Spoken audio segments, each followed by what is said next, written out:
Ang face-to-face harapan ay pambansang dulugan ng mga may alitan. Hangad namin na bigyang solusyon ang mga di pagkakaunawaan para sa mas mapayapang komunidad.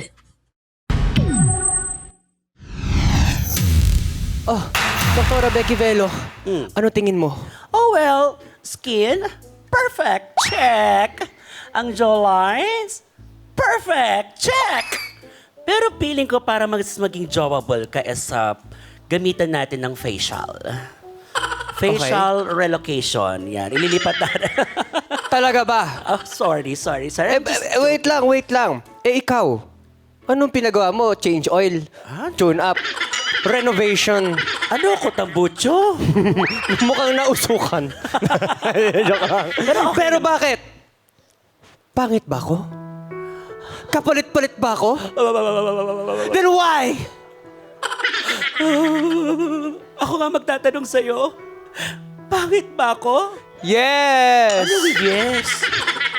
Kapalit-palit ba ako? Yes! Then why? No, anong no? Why no?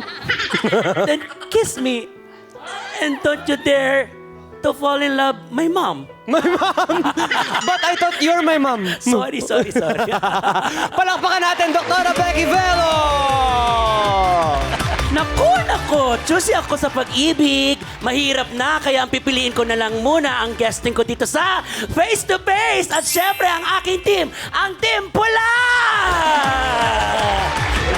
Pula! Siyempre, agree ako sa guest co-host natin. Oy. Pero kung ako naman ang tatanungin, sa pag-ibig, bawal ang bara-bara. Kaya sa laban ng harapan, dito ako sa sigurado. Dito ako sa Team Puti!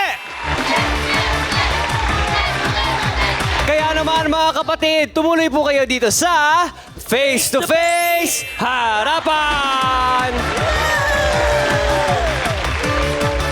Walang pinipiling panigan, pula man o puti, kanilang pinapakinggan. Please welcome our harapang tagapayo. Pagdating sa batas, siya ang ating takbuhan, Attorney Lorna Kapunan. Pagdating naman sa ating spiritual concerns, we have Dr. Love, Brother June Banag. Siya naman ang ating gabay, pagkaisipan, our resident psychologist, Dr. Camille Garcia. At sa init ng harapan, kailangan natin ng tagapamagitan. Walang palakasan, papanig lang sa katotohanan. Ito na siya ang nag-iisang ate ng masa, Corina Sanchez Rojas! Ate Coring! Ate Kuring! Ate Kuring! Ate Kuring! Ate Kuring!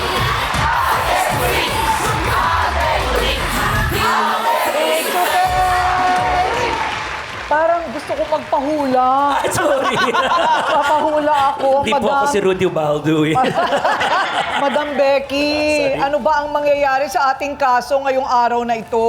Sa nakikita ko sa kaso ngayon ay parang mas magiging maganda ang relasyon nila after nila makapag-usap. Pagkatapos ko siguro mag-abono ulit. Oo, ganun ulit yun. Okay, parang alam ko na yung outcome. Hello, pambansang Pogi and pambansang Besh. Ayan, at Trio Tagapayo, magandang umaga po sa inyong lahat. Isang babae, eto, sawang-sawa na. Ang reklamo niya, ang kanyang ka-live-in, batugan at lasenggo. Kaya, matapos ang 11 taong pagtitiis, 11 years, tila handa na raw siyang kumawala at sabihin, bye-bye na aking kinakasama. Ang inirereklamong si Yel, hindi na carry ng kanyang kinakasamang si Jen. Bukod daw kasi sa walang trabaho, sugarol pa at lasinggero. Dapat man talagang hiwalayan yan kasi imbis na maghanap ng trabaho, walang alam gawin kundi tumambay lang ng tumambay. Kaya lagi silang nag-aaway. Ayan, si Yer, kapitbahay namin yan. Pag may trabaho, napakasipag naman yan na tao. Pag wala naman trabaho, nakatambay lang. Pero mabait yan sa lahat ng oras pagka nakakasama mo. Ayon kay Yel, hindi siya ang dahilan kaya on the rocks ang pagsasama nila. Bandang uli ako pa sinasabihan mo sugarol, tambay, samantalang ako ang naghahanap buhay sa pamilya natin. O Jen, akala mo kung sino kang perfectong tao. Baka gusto mo, ibulgar ko yung mga nalalaman ko sa buhay mo. Bigat na nga ba si Yel sa live-in partner niya? Kaya pagbitaw na lang ang solusyon sa relasyon nila? Nako, sawang-sawa na daw talaga siya sa buhay dahil puro inom at tambay lang ang kinakasama. Kaya gusto na daw niya talagang kumawala. Jen, humarap ka na.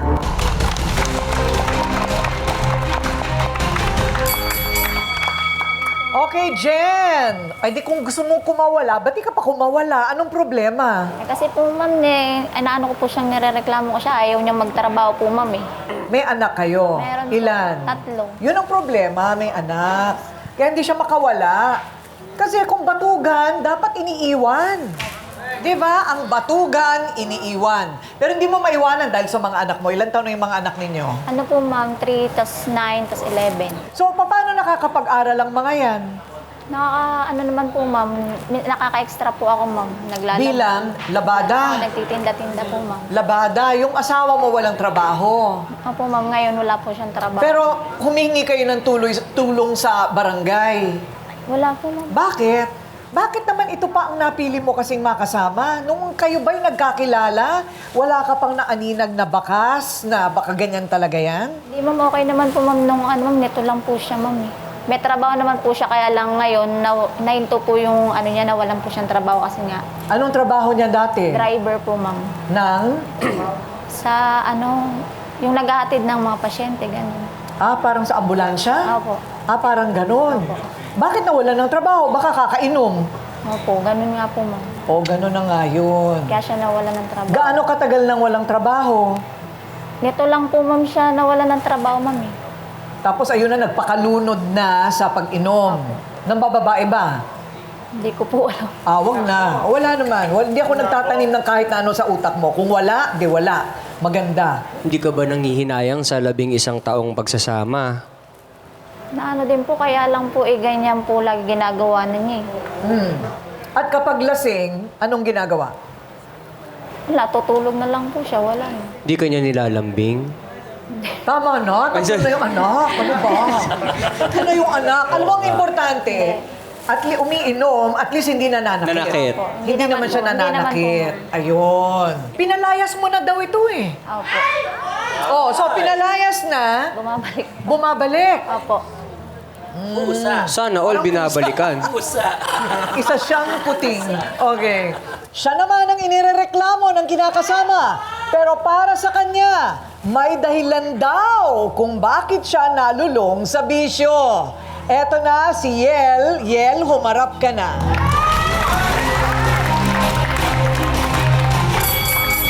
Morning po. Hello, Yel. Good morning po, ma'am. Mukha namang ikaw yung tipong may trabaho ang itsura mo. Anong nangyari? Bakit? Ma'am, kaya naman po ako nawalan ng trabaho dahil sa kagagawa niya po. Dahil po kami, ma'am, meron po siyang jowang tomboy. Teka muna! Sandali lang! Sandali lang! Nasashock ako! Hindi ko to alam! Hindi ko alam ito! Love triangle pala ito sa pagitan ni Yel, Jen at isang tomboy?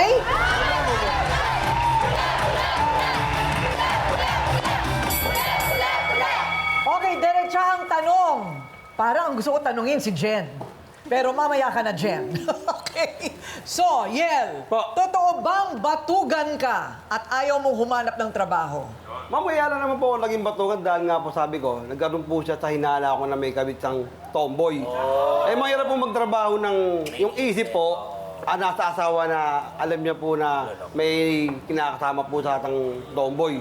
Okay. Mahirap pong magmaneho pong gano'n o magtrabaho na malalim ang iniisip, baka po mamaya sa pagdadrive ko, maka-aksidente ako.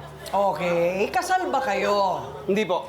Hindi, pero may 3 anak. Opo. So bakit pa kayo nagsasama? Halimbawa, may hinala ka na sa kanya, right? May hinala ka na sa Opo. kanya, ikaw naman naiinis ka na sa kanya. Bakit nga ba ayaw mo siyang hiwalayan?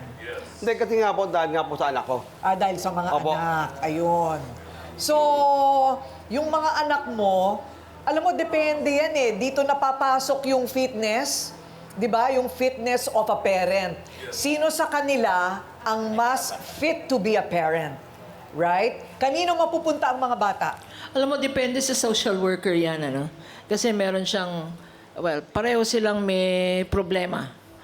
Whether totoo o hindi na may ibang karelasyon o ikaw na tamad ka maghanap ng trabaho, ititignan ng social worker kung sino ang bottom line dyan, ano ang best interest of the children. Ayun. Yun. Pagkaraniwan, basta't minor de edad sa nanay. Sa nanay. Pero 7 and kapag below sa napatunayan- nanay. Oo, pero pag napatunayan, ano siya, wala rin siyang kwenta, mapupunta sa tatay. Sa tatay. Pero ang pinag-uusapan natin, custody. Kasi ang tatay, for instance, pumunta sa nanay, may right of visitation. Although walang custody, hindi sa kanya pupunta, karapatan rin niya na dalawin ang mga anak niya. At magbigay suporta. Of course. Magbibigay Kasi ang suporta. suporta is joint obligation Right. ngayon. Oo. Kasi, teka muna, ano naman ang... Ikaw, may pruweba ka na ayaw niya humanap ng trabaho kasi parati siya nasa bahay. Niyayaya po siya lagi nung kaibigan niya. Para uminom. Maglalakwat siya, may inom sila, uuwi lasing. Okay. Pero dati naman may trabaho siya. Meron po, ma'am. Nung may trabaho siya, maayos naman kayo. Okay naman po, ma'am. Ikaw naman, ano ang pruweba mo na meron siyang jowa na tomboy? Hindi naman totoo yun, Ma'am, ma'am. ganito po kasi nangyari, ma'am. Nung galing po ako ng trabaho, umuwi po ako sa bahay, tinanong ko po yung panganay kong anak, nakakasa ng mama mo. Wala po, kasama po nung paling tomboy. Lagi pong ganon, ma'am. At ako umuwi ako. Eh, siyempre nga po, bilang lalaki, ma'am, kung ano po yung maiisip ko, siyempre, inisip ko baka mamaya may relasyon na silang dalawa o may ginagawa silang hindi maganda. Bilang lalaki po, ma'am, masakit po sa akin yun. Pero ang tanong dyan ay kung mahal mo pa siya. Yun ang tanong. Mahal mo pa ba si Jen? At Jen, mahal mo pa ba si Yel? Parang hindi pa sila handa na saguting tanong ko kasi pareho silang nanahimik. Eh kasi ma'am, ang hirap nga po nung gano'n dahil nga baka mamaya nga po may karelasyon na tomboy, ma'am. Ang napakahirap naman po sa akin nun. Oh. Eh, dinideny naman niya. Hindi po totoo yun, ma'am. Eh, sino ba yung tomboy na yun? Tumutulong, ma'am, sa akin lang yun. Kaibigan ko lang po yun. Kaibigan mo lang. Kaibigan lang pala. Kapatulong yung biometrics sa kaibigan. Tinutulungan niya lang po ako, ma'am. Ha? Tinutulungan niya lang din Friend po. zone lang kayo, friend zone. Ngayon, ang tanong ko ngayon dito kay Yel ay, kung ikaw halimbawa ay marekomenda namin, di ba meron tayong mga kaibigan sa ospital ng Maynila o sa kung saang ospital ang malapit sa bahay ninyo, ambulance driver siya eh. So, sabi ko, ang hirap magrekomenda kung hindi ka magpapakatino. So, ang tanong ko, bakit ka ba natanggal sa trabaho mo dati? Napag-initan daw, bakit? Ayun nga po kasi ma'am, lagi daw po akong pag pumapasok, tulala po ako. Tapos wala raw po ako sa bisyo magtrabaho. Oh. Ayun nga po kasi nga po, hindi ko mapaliwalag sa mga katrabaho ko na yung isip ko, nakasasawa ko na may kinakasama pong tomboy. Oh. So ngayon, eto na, sinasabi... Trabaho kasi isipin mo, hindi yung iba iniisip mo. Pwede mo bang iwasan yung tomboy na yon? Wala naman po mang problema. Kaya lang tumutulong lang din naman, nagmamagandang loob lang eh. Hindi, kung magkakatrabaho na siya, hindi mo na kailangan ng tulong. Okay naman po, ma'am. Di ba? Kasi, alimbawa, yung asawa ko, pinag-iinitan talaga to kahit wala naman talaga nangyayari at kaya ko namang iwasan ito, iiwasan ko na lang yon. Iwasan na lang po, ma'am. Di ba? Kita mo? So, ibig sabihin, wala talaga nangyayari kung kaya niyang iwasan. Ang problema nga po, makadaw uwi ka ng gabi, wala pa nga po siya. Lagi po kasama yung tomboy. Wala na nga, iiwasan na nga daw niya. Pero Parang kailangan... laging kasama, pumapasok din yun. Tamang isip ka lang talaga. Oh. Nagtataka nga daw si Yel, paano daw nakakabili ng kung ano-anong mga bagay si Jen. Nakakabili, wala nga akong nabibili sa sarili Oh. ko. Bigay ng tomboy. Wala. Ha? May ganun Wala ba? po, ma'am. Wala. Ma'am, hindi nga po ako nagbibigay sa kanya ng pera eh. Hindi nga po ako talaga tinasadya kung hindi magbigay ng pera. Kaya tataka po ako sa saan siya kumukuha ng panggastos sa mga bata. Ano yung mga pinamimili?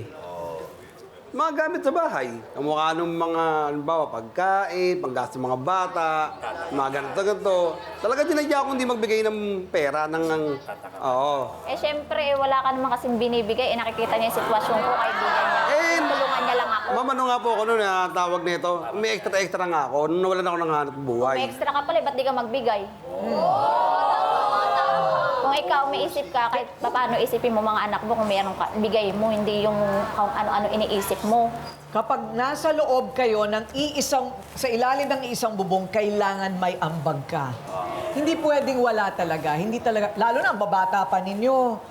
Kailangan kayo talaga nagtatrabaho. So, tingnan natin, sino ba nagsasabi ng totoo dito? Sino ang dapat magbigay? Sinong dapat umatras? Sinong dapat umabante? Ewan ko lang. Tingin ko kasi sa kanila, pareho silang may sabit.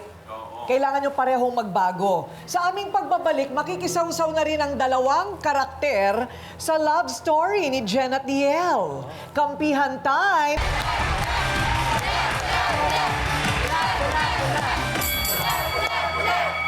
Hay, nako nga naman. O, eto na ang kampihan natin kung sino nagsasabi ng totoo. Ang kaibigan ni Jen na pinagseselosa ni Yel.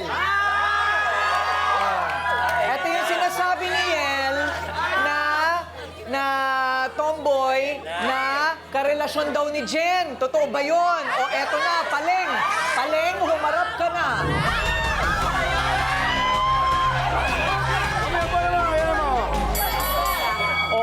Oh, ayan. Anong full name mo? Jonalyn po. Jonalyn? Opo. Okay. So, Paleng, totoo ba na may relasyon kayo ni Jen? Wala po kaming relasyon ni Jen. Nakawa lang po ako sa mga anak nila. Dahil batugan po yung asawa niya. Yun. Pero wala namang pagnanasa. Wala po. May girlfriend po ako nasa abroad eh.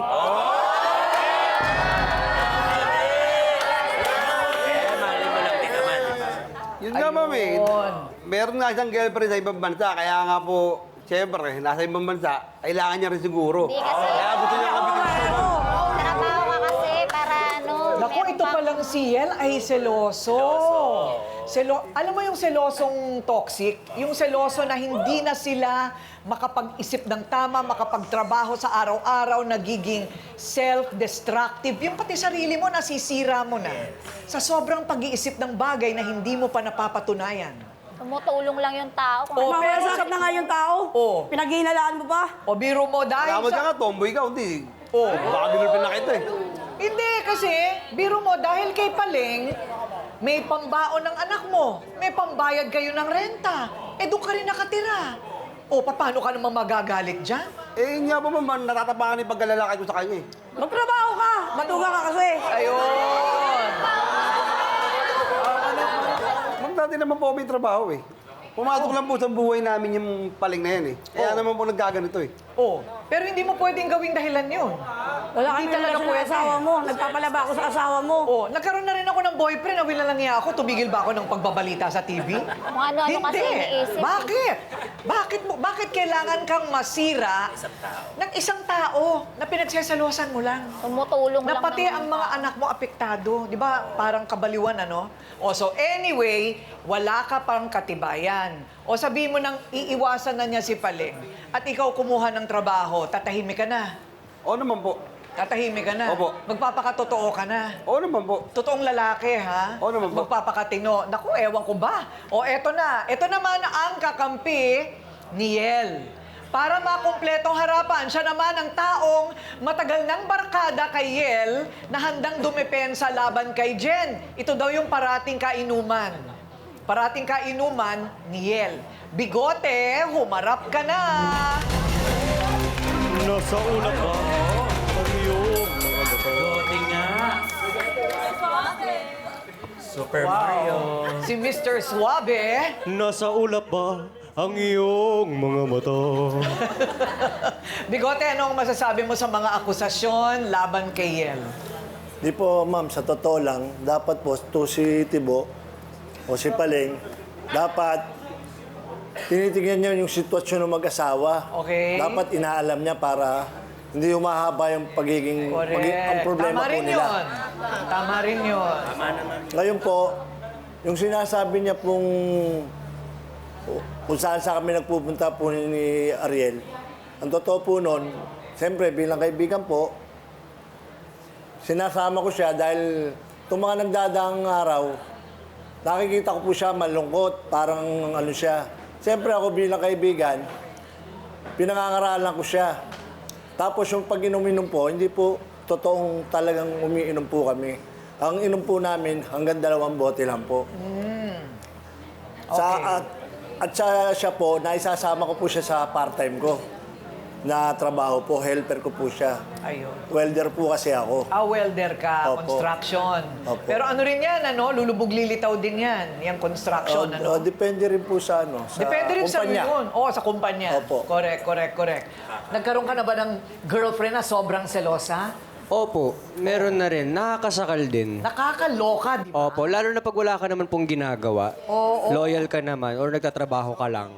Sorry daw. Matagal na natin na pag-usapan yun.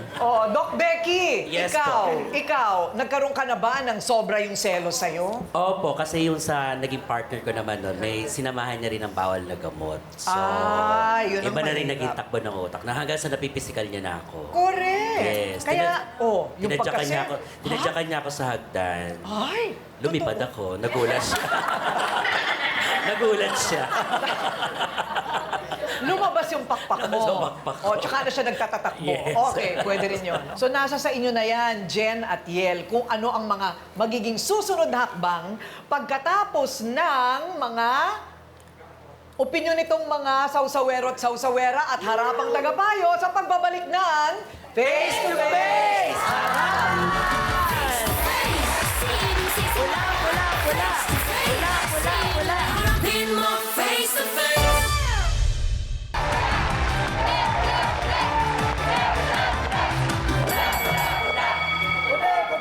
Ano ba ang katanggap-tanggap na dahilan para humiwalay na talaga sa iyong karelasyon? Hindi ba? I think ang unang sagot dyan, kung wala ka na talagang pagmamahal, ano, doon sa kinakasama mo. So tanong ko sa inyo, kasi kanina hindi nyo masagot. Yel, mahal mo pa ba si Jen? Hindi na po, ma'am. Ay, hindi na. Hindi na talaga? Hindi na po. Yung sa mga anak mo, paano? Di susuporta ako na lang po. Ganun. Opo. O ikaw naman, Jen? Hindi na rin po, ma'am. Ganun. Meron palang ganun, ano? Hindi naman nagkakasakitan. Pero mabilis ang desisyon. Di ba? Wala namang nakitang pruweba ng, di ba? Talagang nawala na lang talaga. Baka naman ikaw ang meron. Kaya nga, baka naman kayong dalawa magkarelasyon. Diba? Alam mo, kunwari ka pa nagbibigote ka, ha? Oo. Baka kaya kayo madalas uminom, kayong dalawa talaga, ha? Pare. Wala po, ma'am. Wala. At okay, so mga sausawero at sausawera naman natin, ano ang solusyon dito sa problema ni Jen at ni Yel? Hello po, I'm Josh from Universidad de Manila and ang masasabi ko lang po is hindi po rason ang pagkawala ng tiwala or paghihinala sa kapartner mo upang hindi mo nagampanan yung pagiging ama mo sa pagbibigay ng pera at pagsustento dito. Hindi porket may trabaho yung kapartner mo is magsisettle ka na sa pera na binibigay niya sa bahay at nasa bahay ka lang at wala masyadong ginagawa, which is batugan. Thank you! Tama! Hello. Quiet, please. Sa totoo lang, you deserve what you tolerate eh. Kasi 11 years nagtagal yan, Ate Jen. Pero kung iniisip mo yung kapakanan ng anak mo talaga, sana nung una pa lang, hiniwalayan mo na si Kuya Yel. 'Di ba? Kasi nakikita mo na tulad ngayon, sobrang dami mong nirarant na mga red flag ni Kuya Yel, 'di ba? Walang trabaho. Sana nung una pa lang iniwan mo na hindi sana umabot sa ganito. Tsaka you cannot blame Kuya Yel for thinking na pwedeng maging kabit mo si Ate Paleng, 'di ba? Dahil syempre nawawalan siya ng kumpiyansa din. Tsaka tulad ko, 'di ba? Tulad ngayon, wala kayo sa gabi, 'di ba? Sabi. Parang sabi nawawalan kayo ng love sa isa't isa dahil sa nawawalan siya ng kumpiyansa, gano'n. Kaya hindi mo siya mabiblame din.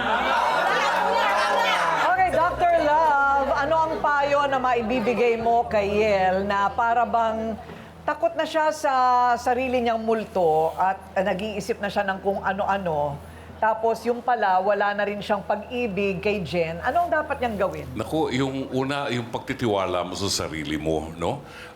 Pag nag-isip ka ng hindi maganda doon sa karelasyon mo, guguho talaga, Yel, no? isang bagay ito na, ito yung madalas kong binabanggit sa mga episodes natin. Mahalaga sa elemento ng pagsasama, yung pagtitiwala sa karelasyon mo at respeto. Pag yung dalawang yun ay isa pa dyan sa dalawang yan ay nawala, hindi magiging tagumpay ang pagsasama. No? At kung sakali man na maghiwalay sila, Yel, kung maging desisyon ninyo, since sinabi mo na wala ka ng pagtingin sa kanya, kung maghiwalay man kayo, that does not solve the problem. Parang ano yan, yung nag-divorce, no? Papaghihiwalayin kayo, pero ang problema nandun pa rin. Ang problema, yung sa sarili mo, Yel, na maibalik yung responsibilidad mo as the head of the family, as a provider to your children. No? Pag hindi mo na-address yun, wala rin yun din ang magiging problema mo sa susunod na karelasyon mo. No? Ayun, thank you Dr. Love. Kasi nga naman, Attorney Lorna, kailan ba pwedeng mag-file ng reklamo para sa sustento ng mga bata? This is to consider that kahit si Jen, kailangan meron ding ambag sa mga bata, di ba? Tama. Ganon yun? So ano ang responsibilidad ni Jen at ni Yel? 50-50? Correct. Sa batas, joint obligation yan ng nanay at tatay, miski na magkahiwalay kayo. Ang mabuting gawin, punta kayo sa barangay. Kasi ang ginagawa ni Yel, ang tawag dyan sa batas, economic violence. Di ba yung meron tayong tinatawag, alam natin yung domestic violence law, no? RA 9262. May physical, may verbal, emotional, psychological. Yung failure to give support, hindi lang civil case yan. Criminal case na yan. Ang tawag dyan, economic violence. Pwede kang ikulong. Ang maganda, punta kayo pareho sa barangay. Kasi inamin niyo naman sa face-to-face na wala na kayong love sa isa't isa. Pwedeng yung relasyon nyo as live-in partners, wala na. Pero nanay at tatay pa rin kayo ng tatlo nyong anak. Punta kayo sa barangay, ang tawag dyan, kukuha kayo ng barangay protection order. Yung barangay ang mag-o-order ng suporta para pwedeng i-implement ng barangay. Kung hindi siya sumunod doon, pwedeng habulin ng mga barangay tanod. No? At pwede ka mag-file ng kaso.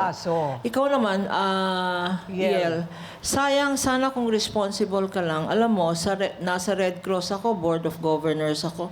Naghahanap kami ng ambulance driver. Ay, biro mo yun? Ayusin mo yung buhay mo kasi hindi pwedeng, ang tawag dyan parasite. Anong tawag sa parasite? Yung Linta. Yes, maasa ka sa kanya, tapos ginagawa mo excuse na nagsiselos ka. Correct. Nako, importante. Kahit yung proseso ng hiwalayan, kung minsan magulo. Sino nga alis ng bahay, di ba? Well, anyway, mamaya pag-uusapan natin yan. Doc Camille, paano kung sina Jen at Yel ay parehong may problema sa mental health? Sigurado na yan. Pareho na silang magulo isip sa ngayon. Sa ngayon talagang sasabihin natin na medyo magulo itong nangyayari sa kanila. No? Pero alam niyo, Ate Corinne, kasi meron naman tinatawag na kahit marriage counseling, kung hindi man couples counseling, hindi ibig sabihin na ito ay talagang pagsasamahin sila. Yung para maintindihan nila kung ano yung sitwasyon nila. And definitely dito, yung ang tinatawag natin na anong essential dito is co-parenting.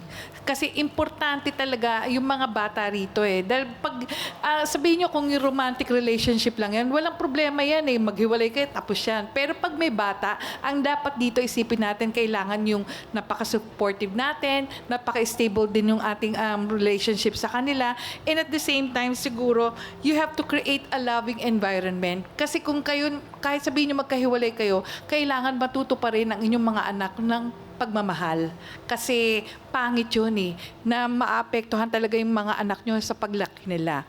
And lastly siguro, Paleng, ako'y natutuwa dahil kasi kahit na sinasabi na ikaw ay nasa LGBT, mas mukha ka pang lalaki sa pagiging responsable mo dahil umaako ka ng responsibilidad sa mga anak dito ni Jen na kahit hindi mo sila anak, nagpo-provide ka. I salute you. Ayan, oo. Dapat naman talagang pasalamatan din si Paleng. Makakamit na kaya ni Jen at ni Yel ang kanilang kalayaan at kapayapaan ng pag-iisip pagkatapos ng episode natin ngayong araw. Ano ang ating gagawin para sa kanilang mga buhay? Malalaman po ninyo sa pagbabalik ng Face to Face Harapan. Face to face, sinong sisimangon? Face to face, sinong ngingiti? Harapin mo face to face.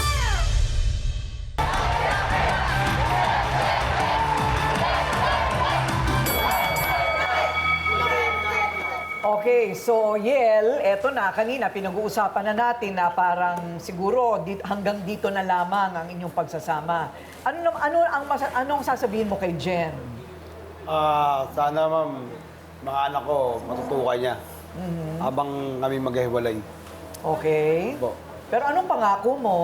Na susuporta rin po tutulong sa gastos sa mga bata. Kailangan talaga yun. Opo. Oo, kailangan talaga gasto sa mga bata at saka syempre, pangangailangan nila, di ba, sa eskwelahan. Ganito yun, Yel. Pagtutulungan namin ni Attorney Lorna na magkatrabaho ka. Kasi may kilala ko mga ospital, Red Cross governor siya. Di ba?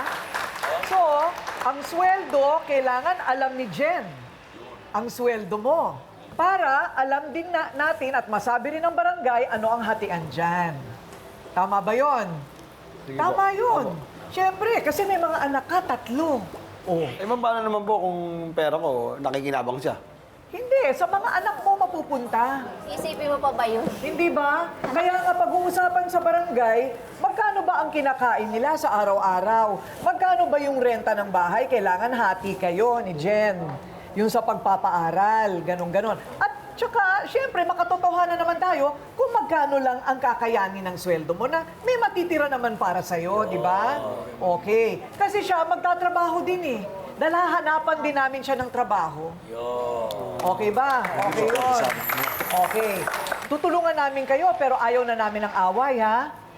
Ayaw na namin ng away, lalo na para sa mga bata. Hindi nila dapat nakikita. Magkamayan lang kayo. Ngayon na, gusto ko makita, magkamayan kayo. Ano ka? Ano ka? May na po, may na po. Ha? Ayan na, Kamayan daw ano. Oh, ayan. Oh. Galit pa ako. Talaga naman, my gosh, talagang nagganunan lang. Pero ang importante, wala ng away. Okay, wala ng away. Okay, mamamagitan kami dyan. Kasi hindi kami tutulong kung puro away pa rin kayo, ha? Okay. Kaya nga, eto ha, di ba, Attorney Lorna, para sa akin, minsan iniisip ko na, dapat talaga, kasama sa curriculum ng bawat eskwelahan, mula sa pagkabata pa lang ng mga estudyante, ang kursong Married Life. Totoo yan.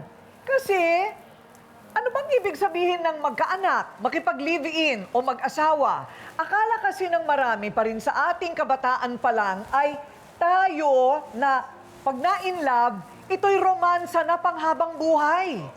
Naku po, mali. Kung sana bata pa lang, hanggang high school, kolehiyo, natuturo na ang tungkol sa realidad ng pag-anak at pakikisama sa iba. Yung kailangang trabaho, pinansya, mga kamag-anak, mga araw-araw na mga problema. Baka mag-iisip ng 4-5 beses ang kabataan bago sila mag-asawa. Mas madalang na ang broken family, pariwarang mga bata, kriminalidad, unemployment, gulo sa buhay. Mas produktibo pa ang bayan. Kaya kapag naging senadora siguro, si Doc Becky, baka pwedeng siya nang magsulong ng batas na yan. Okay? O, di ba? So, samantala, nasa mga magulang na paalalahanan ng mga anak na ipagpaliban ng pag-asawa, pag-live-in, pagbubuntis, magtapos sa pag-aaral at magkaroon ng establing trabaho. Okay? O wala nang away, ha? Ako po ang inyong Ate Kuring, nagsasabing may cake ang harapin ng mga issue dahil walang hindi nadadaan sa pag-uusap. Basta dapat may mukha kang ihaharap dito sa Face to Face Harapan.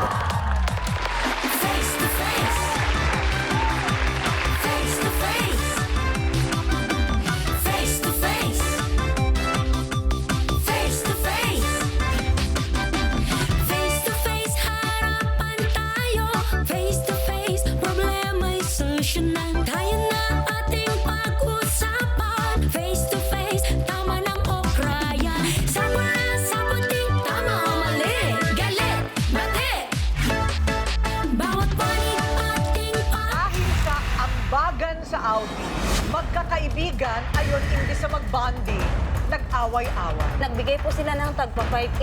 Yung iba ay 600 lang din ang binigay, katulad niya. Nakalista dapat yung nagbigay. Meron ba kayong ganon? Wala po siyang pinakitang So, feeling mo binulsa. Tapos buong pamilya mo, kasama mo sa swimming? O bakit? Kabida-bida ka? Gusto mo